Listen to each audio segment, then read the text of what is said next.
All right, let's dive into this with the intensity this story deserves because things are heating up fast around the Pittsburgh Steelers. And we're not just talking about summer workouts. This offseason has been packed with rumors, predictions, and wild speculation, but none stirred the pot quite like what ESPN's Dan Orlovsky recently said about the black and gold. According to him, if the Steelers roll into week 1 of the 2025 NFL season with Mason Rudolph under center, they're staring straight into the jaws of a disastrous VU6 start. And he didn't mince words. He made it crystal clear that in his view, starting Rudolph would be a mistake of historical proportions. Now, let's unpack this. The first 6 games on the Steelers' schedule are admittedly tough, but are they that bad? Week 1 opens on the road against the New York Jets. Then it's the Seahawks at home in the official opener at Acrisure Stadium. After that, the Steelers head to Foxborough to take on the always unpredictable New England Patriots, followed by a high-stakes matchup in Dublin against the Minnesota Vikings. Then it's back home to face the Cleveland Browns in Week 6, and finally they hit the road again to take on division rivals, the Cincinnati Bengals. It's a tough stretch, no doubt about it. But going winless through that slate, that feels like a serious stretch, even for the most cynical Steelers critic.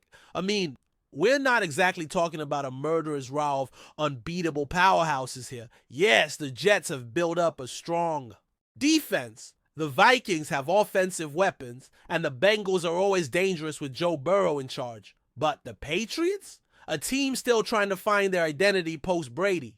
The Browns, inconsistently threatening at best. This is a slate of games where a gritty team like Pittsburgh could easily squeeze out 2, maybe 3 wins, even with a game manager like Rudolph at the helm. Let's keep it real for a second. Mason Rudolph is not going to be the guy who leads your team to a Super Bowl. That much we know. But to act like he's incapable of getting a few wins under his belt is ignoring reality. This guy has started games for the Steelers before and holds a respectable record of 12 wins, 9 losses, and 1 tie as a starter. That's not elite by any means, but it's also not the record of a quarterback who's going to lose 6 straight out of the gate.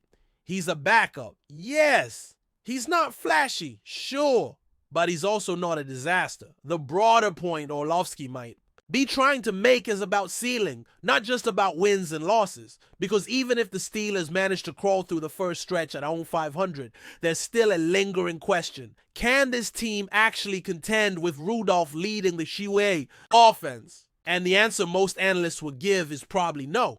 You can have the best defense in the league, an all-time great coach in Mike Tomlin, and talented playmakers around the QB, but if your quarterback can't elevate in the big moments, you're going to hit a wall. And we've seen that wall before. Remember the playoff game 2 years ago against Buffalo? Rudolph completed barely half his passes, the offense looked pedestrian, and the game was over by halftime. That's the kind of ceiling Orlovsky's warning about. So yeah, could the Steelers win 7, 8, maybe even 9 games with Mason Rudolph?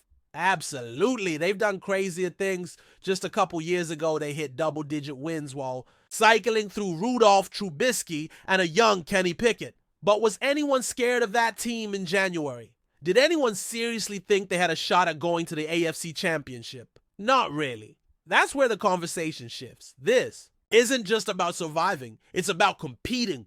And when you look around the AFC at guys like Patrick Mahomes, Josh Allen, Lamar Jackson, and Joe Burrow, you need more than a steady hand at quarterback. You need someone who can sling it with the best of them. Enter Aaron Rodgers. If there's one name that's been circling the Pittsburgh rumor mill all offseason, it's Rodgers. And the smoke is getting thicker by the day. Multiple respected insiders, from Ian Rappaport to Adam Schefter to Tom Pelissero, have all said the same thing. They expect Aaron Rodgers to sign with the Steelers. Not hope, not maybe. They're saying it's likely. According to these reports, Rodgers has had only one official visit this offseason, and that visit was to Pittsburgh.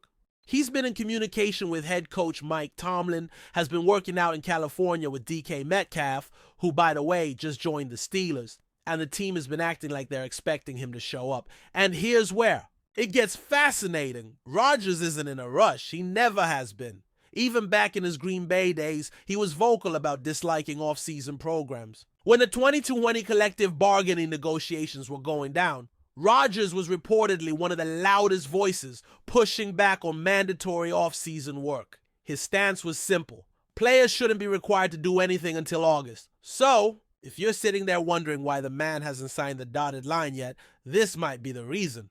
It's not that he's unsure about Pittsburgh, it's that he's waiting for a time that works for him. Now, of course, that doesn't mean the Steelers are just sitting back twiddling their thumbs. They'd prefer Rodgers signed sooner rather than later. OTA sessions begin on May 27th, and ideally the team would love to have their quarterback in place by then. Building chemistry with receivers, learning the cadence of the offensive line, getting used to the new system under offensive coordinator Arthur Smith. Even Steelers owner Art Rooney II publicly said he hopes Rodgers makes a decision soon so the team can get rolling with off-season preparations. The preference is obvious, but the power lies with Rodgers. Even Big Ben himself chimed in. Yes, Ben Roethlisberger had some thoughts on this situation, and he made a compelling case for Rodgers to get into the building sooner rather than later. According to Ben, while Rodgers is brilliant and has operated in West Coast systems for most of his career, the terminology and structure in Pittsburgh under Arthur Smith will be different. The only way to truly adjust, he said, is to be in the field. Get in the huddle. Throw with the receivers. Learn their tendencies. Let them hear your voice. Build that trust, that timing. These are the things that don't come from film study. They come from reps, from being there. But there's a wrinkle to Ben's comments worth exploring. Arthur, Smith does traditionally run a West Coast style offense. And while last year's scheme in Atlanta didn't fully reflect that, mostly due to personnel issues, it's fair to assume that Rodgers would be operating in a system that plays to many of his strengths. And when it comes to building chemistry, yes, OTAs help. But training camp, that's the real laboratory. It's a daily grind. The team lives together, eats together, works together nonstop. That's where relationships are forged. So while it would be nice for Rodgers to show up in May, it might not be absolutely necessary. And that's why a lot of folks around the league expect this situation to drag out a little longer. Maybe Rodgers signs in early June, right after mandatory minicamp. Maybe he holds out until training camp kicks off in late July. But barring some kind of unexpected development, it feels like a matter of when, not if. And when Rodgers finally does show up.